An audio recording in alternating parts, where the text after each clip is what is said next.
for inviting me, and I want to thank everybody who is attending. I know it's not easy after a day of teaching to sit through another session. Anyway, I'll try and make it as much of a conversation as I can. My name is Margot Lobree, and as you know, I am a Holocaust survivor, and I will tell you my story, which is based on the Kindertransport. But to start, as we speak of the Holocaust, usually the first things that come to mind are concentration camps, death, killings, in various different forms, cruelties in many cases. But I was never in a camp. Never had my head shaved. I don't have a number tattooed on my arm. And I always had a roof over my head and a bed to sleep in and some food. And even so Holocaust related, my experience was very different. After November the 9th of 1938, Crystal Night, England immediately began to rescue 10,000 children from Germany, Austria, and the Czech Republic. I was one of those children. The ages ranged from 3 months to 17 years. We traveled by train from the various areas and via Holland to England. And we eventually became known as the train children. Now, I want you to take a moment and imagine that as a young child coming home one day and being told that alone you are going to have to leave your family, your friends, leave all your belongings, go to a foreign country with a foreign language, and live with strangers. And that's basically what happened to me. I was 13 years old. Now, I know that our life had become very difficult. They went from being very comfortable to being a struggle to exist. As children, we had friends who could one day not talk to us and play with us strictly because we were Jewish. Had they talked to us or played with us, they would have even endangered their families. We had to leave the schools we attended and attend schools with Jewish students only. Now, I have to admit that as a young child, I really did not understand the severity of the situation until later in my life. My father had died earlier that year, and my mother tried to protect her 2 children as much as she could. The day after Crystal Night, her elderly parents, who had lived in a village all their lives, were chased out and came to live with us. And at that moment, my mother had to make some very fast and major decisions. My brother was old enough to immigrate to Israel, at that time, Palestine. And I was not old enough, and my escape was England. Applications were made, I was accepted, and in April of 1939, my mother took me to the train station, and together with other children, we started our new adventures on to England. Now, after train and ferry rides, we eventually landed up and arrived at Liverpool Station in London, where we were either met by people who sponsored us or by Bloomsbury House, which was the committee responsible for those children who did not have sponsors. These children were placed either in hostels, orphanages, or on farms. I was picked up by a sponsor, which was lucky for me, but not necessarily a good experience. I was reminded repeatedly that I was a refugee and should be grateful to be where I am. I ate with the help in the kitchen, and I did housework before and after school. I was cheap labor. I think I was exploited at the age of 13. And within a few months after my arrival in England, war broke out. September 3rd of 1939. and the bombing started immediately. The family I lived with evacuated, leaving me and the maid in London to face the bombing by ourselves. Eventually, they told the committee that they could not afford me anymore, and I was sent to a hostel outside of London. This was an orphanage school for Jewish children, refugee children only. The ages ranged from 14 to 16. I lived there for 2 years. Bristol Beacon was not a bad place. Some of the staff were nice, others were not so nice, but we children had each other, the older ones looking after the younger ones, and life went on. At the age of 15, I was sent to a shop to clean and learn dressmaking. After 2 years at the Beacon, one of the girls and I that I had become very, very friendly with and was friendly with for the rest of our lives, we decided that we were old enough to venture out on our own. We requested and got permission to go back to London.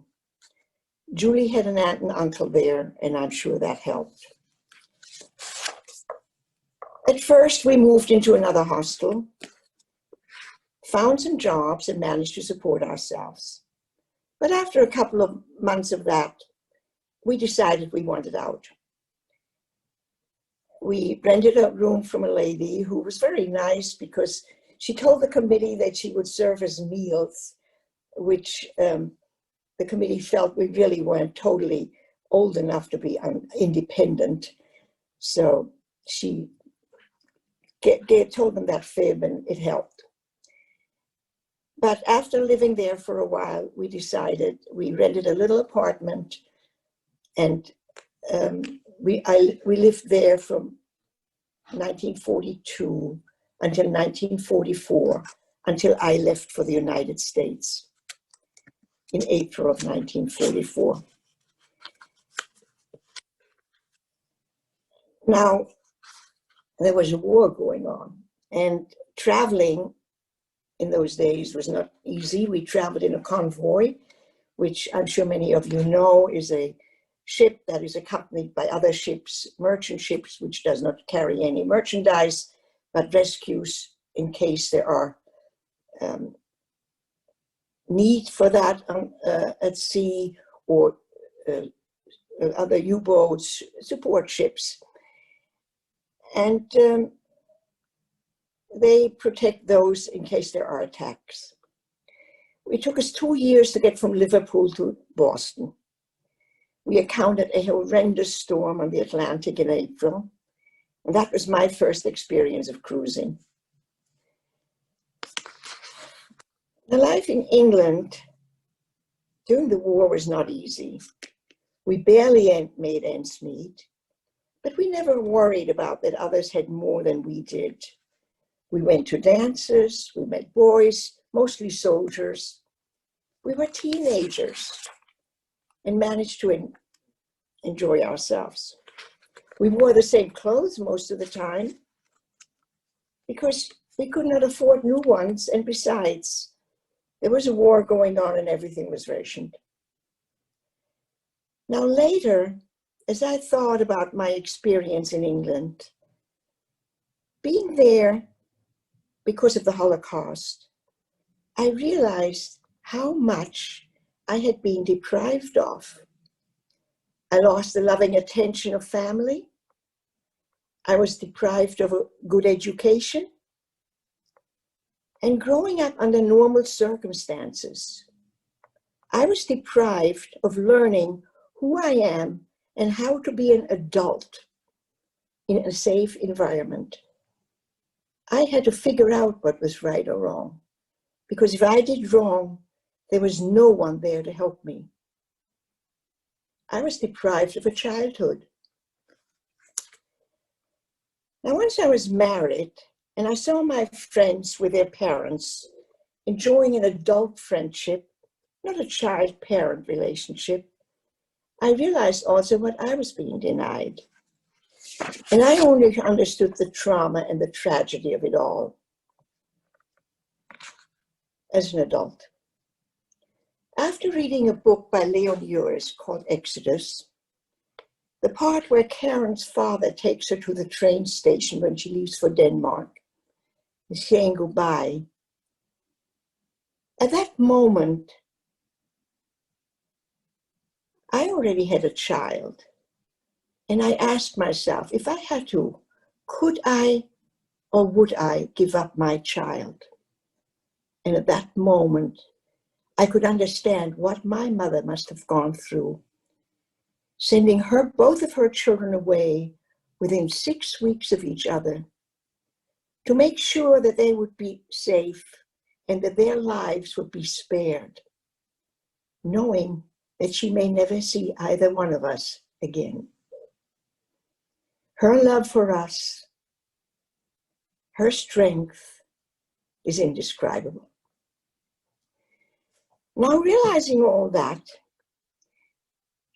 what she too was denied, not seeing her children as grown-up, responsible adults, as well as being a grandmother. And my children would never experience that special love of a grandmother. Understanding it made me very angry. We communicated with my mother for a while, but that stopped in 1941.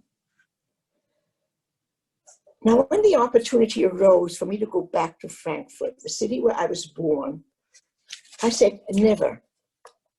I was not wanted there before. Why would I want to go back there now? Well, never is a long time. And as I aged and mellowed, I began to see things differently. In 1996, I was invited as a former citizen to visit Frankfurt.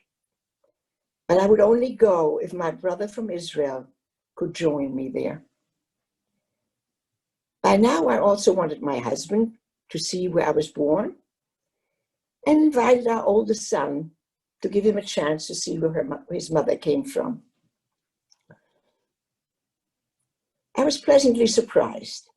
From the moment we stepped off the plane, we realized that we were dealing with a different generation. A generation that was not denying what their parents allowed to happen, but a generation that was remorseful and wanted us to know that it would never be allowed to happen again. I'm not saying that there was no anti-Semitism, and there's even more of it now.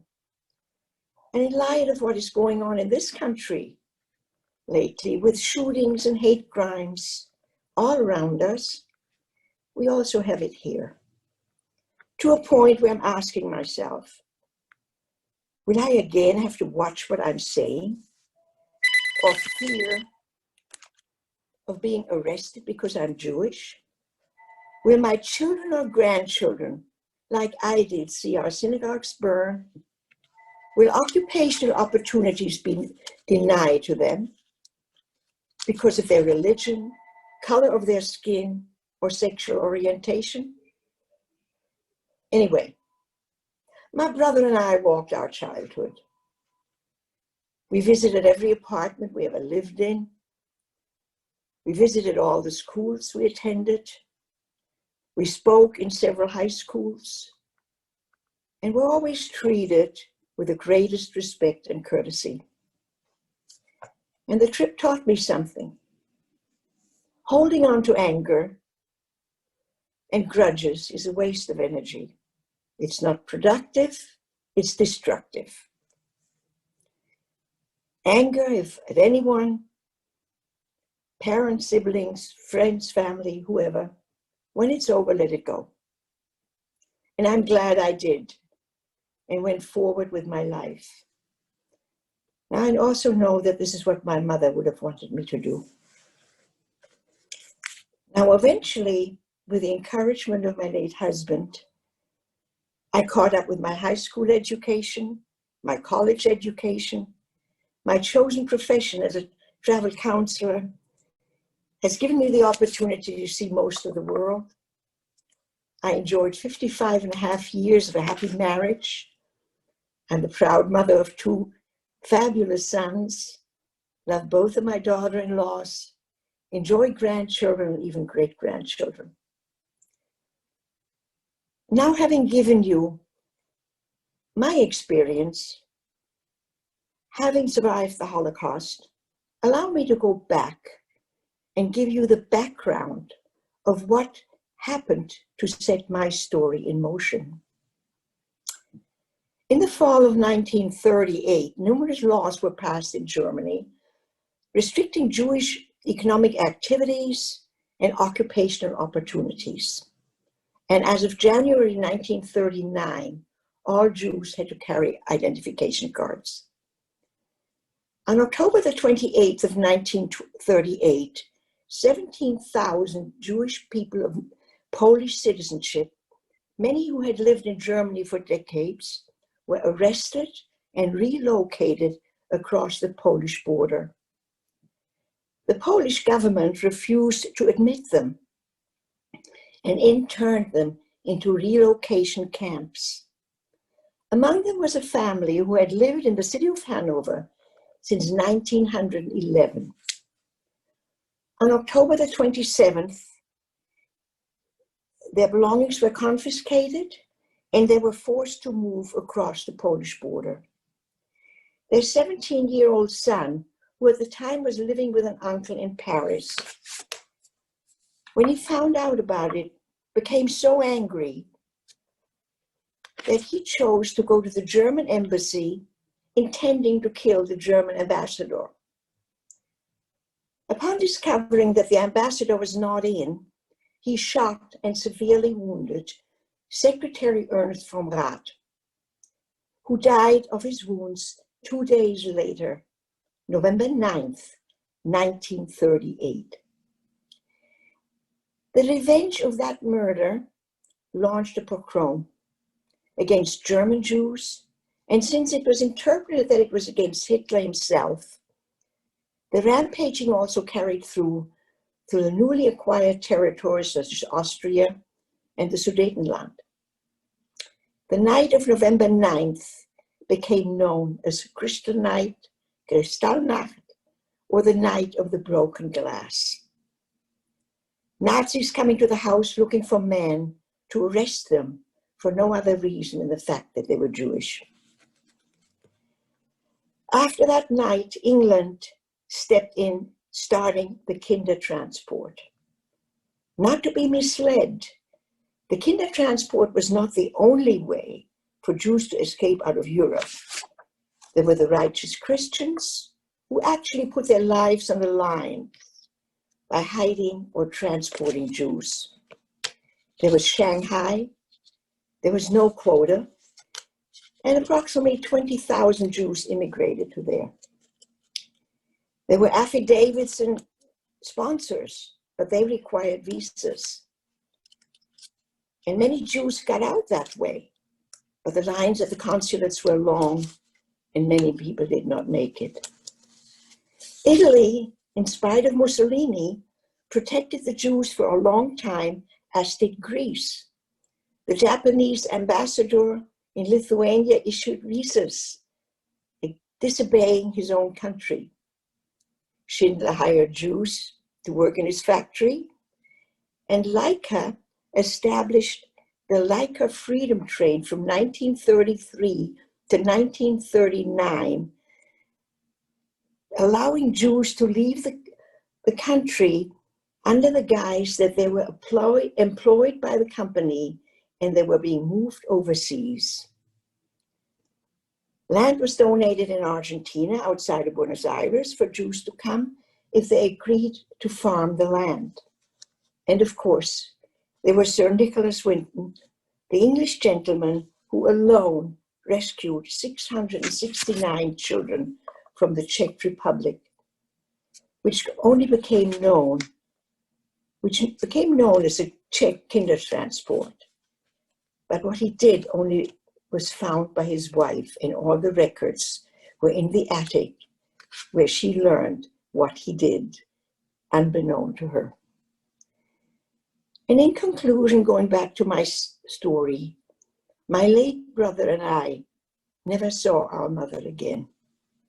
We only found out in recent years that she was deported to a ghetto called Izbica, a ghetto in Poland that had a train station. She was deported on May the 24th of 1942.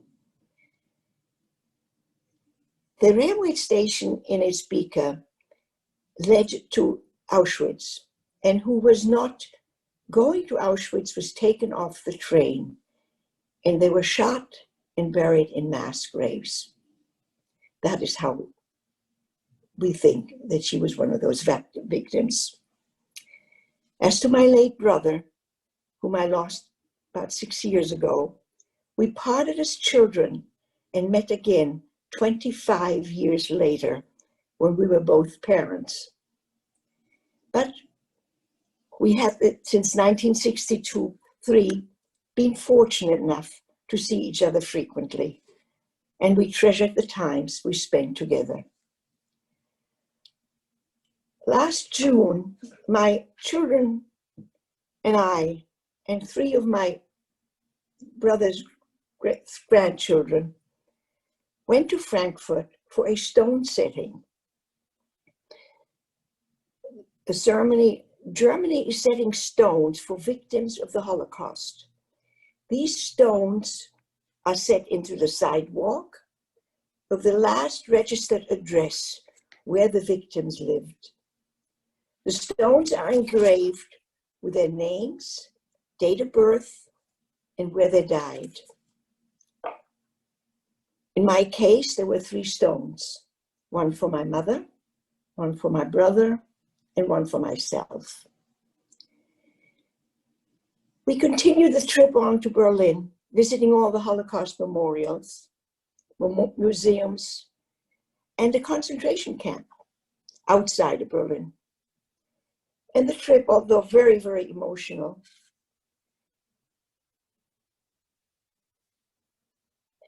and exhausting, it was exhausting, gave me a sense of closure that at least Germany at this point recognized that my mother was killed by Nazis. But with it all, let me end by saying, life has been good. I'm here to tell the story of a time which is already history, but a time that we must never allow to happen again. I thank you. Thank you, Margot. I'm going to share some photographs that we have in our slideshow. I wanted you to be able to see Margot as she was talking and not have pictures taking up most of the screen. But here we have Margots Hometown in Germany. And as we're doing that, you can continue to put questions in the thread, right? So I'm giving you some time to think and see what kind of questions you want to ask Margot. And so the trains, the Kindertransport trains, this is the route that many of them took. This is not the exact route of Margot's train, but in general, especially because she was talking about Nicholas Winton and the trains that left from Prague to go all the way to London. And of course, you had to cross the channel as well. And then children, as they arrived in England, you see they have the numbers around their neck here, and then coming to the United States, which Margot talked about as well. So she also talked about the laying of the stones. So here are some pictures of her scrapbook from that journey. Her photo album, I guess, is probably a better description of this, but you can see this, and then you can see the stones themselves that were laid right into the pavement. So we are going to, I'm going to get out of my share here so that we can come back to the screen, and I'm going to ask Margot some of the questions that we have. First off, I do want to say that a number of you have asked about the Like a Freedom train, which was not something I had actually heard of until I heard Margot speak. She does her research, and that is spelled, if you want to look it up, it's actually L-E-I-C-A, Leica Freedom Train, right? So a lot of teachers were curious about that, so I wanted to give you that little hint so you can Google it and perhaps maybe use it in your classroom. So Margot, our first question comes from Michael, who asks this. When you said you were invited to return to Frankfurt, was that an invitation part of an official diplomatic program on behalf of the German government, or was it something less formal, like a private decision on your part to return? He just wants to know, had there been other attempts to reach out for you for a return visit before you went? So how did that happen? Who invited you? Was that the first time somebody had invited you? Can you talk a little more about that? Yes, Germany actually, most cities, I don't know about all of them, did invite previous citizens who had left to return and welcome them as a, I don't know whether it was compensation or what it was meant to be, but we were invited as guests as a rule. And each city really had a different format. Some of them invited for the weekend or a week. I was actually invited for 2 weeks as the guest of the city of Frankfurt, and treated royally. I mean, but that was a local government decision. They paid for everything but the airfare. I think we had to pay for our own airfare, but everything else was totally taken. And it was it was an experience that it helped. I mean, you know, at least for me, at least I felt that I could go back without feeling that I had to look over my shoulders, and that I felt that I was welcome. And I have been back since. And that experience, I was invited, the last night of our visit, there was a at the city hall with all the officials, the mayor, etc., etc. And we thanked the city of Frankfurt for the generosity and welcoming us. And I was asked to give the farewell speech, and I did in German, which was amazing. But I said, when I left in 1939, for a Jew to stand at the podium of the city hall is something that could never have happened. How the times have changed. And so, you know, it was, as I said, a feeling that it was well organized and welcoming. Great, thank you, Margot. So the next question I have is, do you know what happened to your grandparents?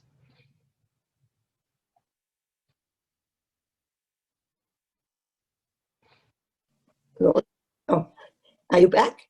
Yeah, did you hear me? Yeah. Okay. Do you know what happened to your grandparents? Yes, my grandfather died a natural death. My grandmother died in Theresienstadt. She was deported. And as a matter of fact, when I visited Theresienstadt, I found her name and the name of one of my aunts in the archives. Okay. Can you talk to us about, another question we have is, when you arrived in England, what do you remember about the language barrier and how you overcame it? I remember very little. The only thing that I remember is the first night we sat at the dinner table, and I really didn't speak a word of English. And I lived with an English-speaking family, and they asked me if I'd had enough after we finished eating. And I thought they asked me if I wanted more. They asked me if I had enough, and I said no. And I really did have enough, and I didn't want any more, but I really didn't understand what but I think, you know, I started school, and I have no memory of how the transformation happened. It just happened. I just, from one day to the next, could answer when somebody asked me, what's your name? And I don't know. It just,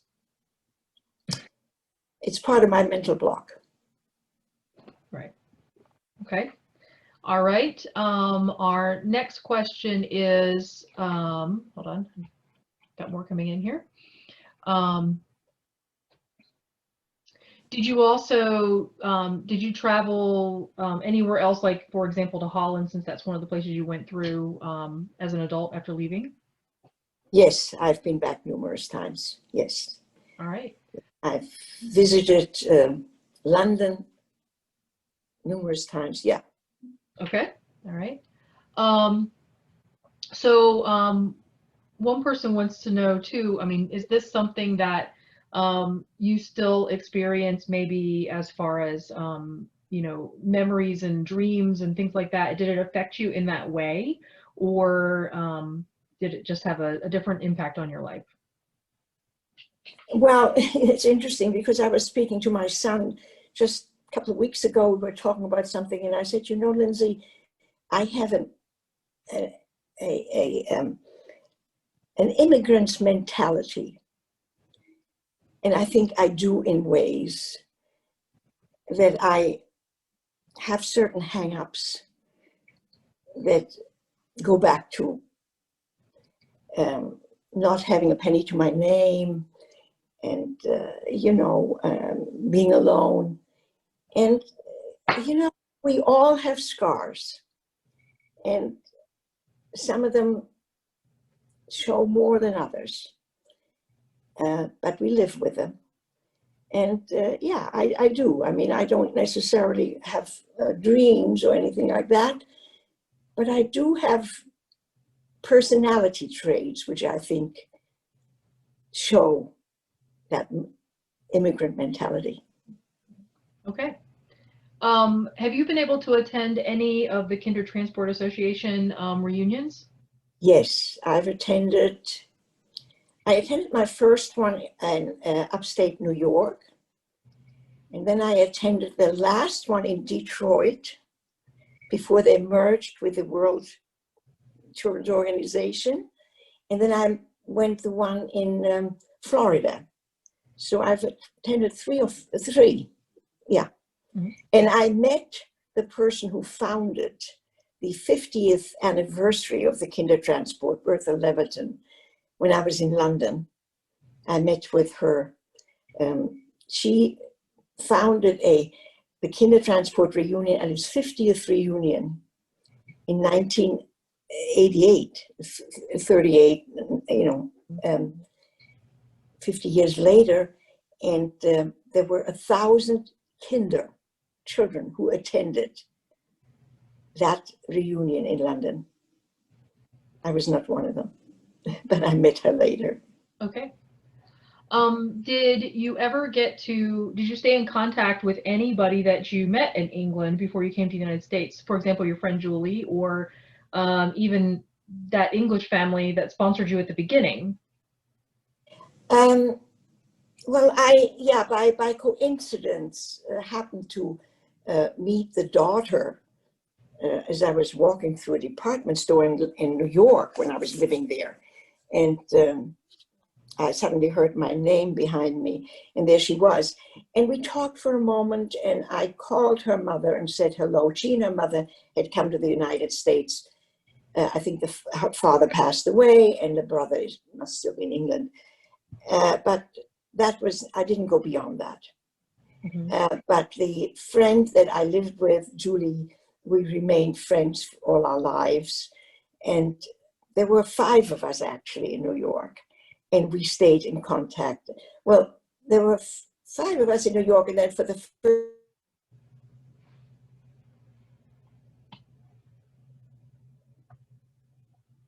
I think Margot froze there for a minute. Hold on, let's see if she...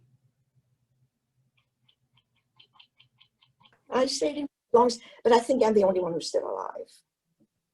Okay. Do you remember anything about how the British people did they have more of an acceptance of the Jewish children coming in through the Kindertransport? For the most part, were they open and kind, or maybe grudging acceptance? Do you remember anything about? What I know is really more of what I learned later. But I did know that, you know, even when we were accepted from the Kindertransport, we were only guests. We were never, it was never to become our permanent homes. We were never accepted as to stay there. It was only permanent. It was only temporary. So from that point of view, we were not too welcome. We were rescued, but we were not too welcome. But there were people, I mean, I've talked to people who've had the same experience as I've talked to some others who've had very good experiences and were accepted by families and treated as family members. Some of the non-Jewish families that accepted children were great. The Quakers opened their homes, and really, there were some, and of course, then in the end, there were some of them who stayed in England and studied and professionally stayed there. Right. Yeah. So I have a question too about what you would tell Holocaust deniers or revisionists, and maybe this connects to the survey you and I were talking about, and maybe even the article that the Winston-Salem Journal did about you not too long ago actually. So kind of what's your take on today, and what we might tell deniers and how we might stand up in our own community based on the knowledge that we now have?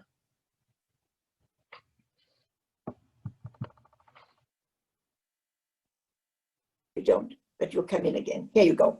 Are you there? I'm here. Okay. Yeah. You want me to say the question again? No, you kind of. Okay.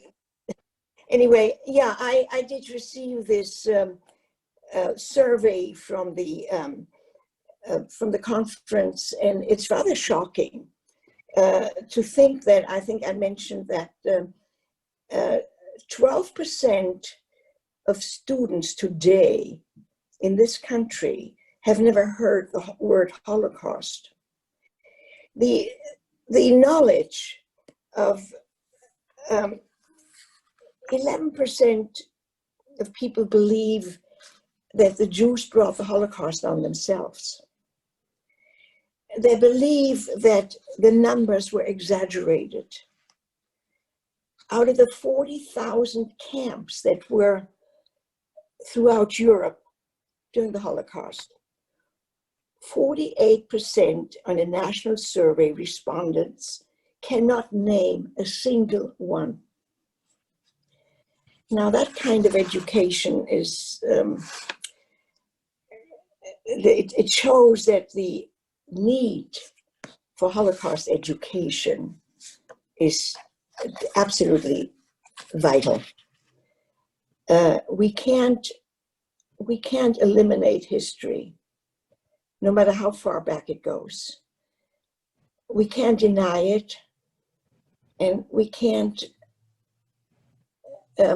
underestimate it. I mean, the percentages that were here were quite startling, to say the least. The highest, the state. We're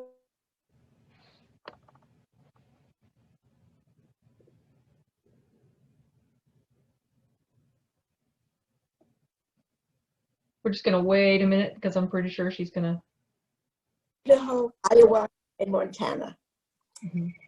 The lowest are Alaska, Delaware, Maryland, New York, Georgia, Hawaii, Louisiana, Florida, Mississippi, and Arkansas. Now I can think of something, but New York, that blows my mind. Mm-hmm. But Lori, it does show what a wonderful job you do in promoting this, in teaching it, in bringing it to the public. And that is why, one of the reasons I do what I do. I feel it's a mission that to keep history alive. Thank you, Margot. So I have one final question for you, and it's actually my favorite one, and somebody has asked it, so that's nice. So can you talk to us about kind of not only how did you get to, like, what was the process of getting from England to America, but also how you met your husband? Well, my husband, I was still in England. I was like 14 years old and he was 19 or 20. I had two uncles in San Francisco, and one of them came to visit his mother. And she said, he said, I have this little niece in England, I have to write to her. And he being, who he was, said, give me her name and I'll write to her. My uncle never wrote to me, but David and I, from then on, started an 8.5-year pen palship that started in England. And then when I came to America in 1944, he was in the Navy, and then it became patriotic to write to a sailor. Oh no, I want you to hear the story. I think your internet keeps resetting. In Oakland, and this young man picked me up, and it was one of these spectacular San Francisco days with the skyline. After coming from bombed out London and sooty New York to these white skyline coming across the bridge, I always say I don't know if I fell in love with the skyline or the guy driving the car. But whatever happened, 48 hours later, he proposed. I said yes, never looked back. And that's how I met David. Can you tell us 55 years. Yeah, how much did your wedding cost? I arrived on a Saturday afternoon, stayed for 3 weeks, went back to New York and stayed for 7 weeks, arrived back on the same Saturday afternoon, and Sunday morning at 4:30, he and I left for Reno and got married. Our wedding cost $35. So I always say, don't underestimate the power of the pen and the cost of the wedding. The wedding does not make the marriage. So, yeah.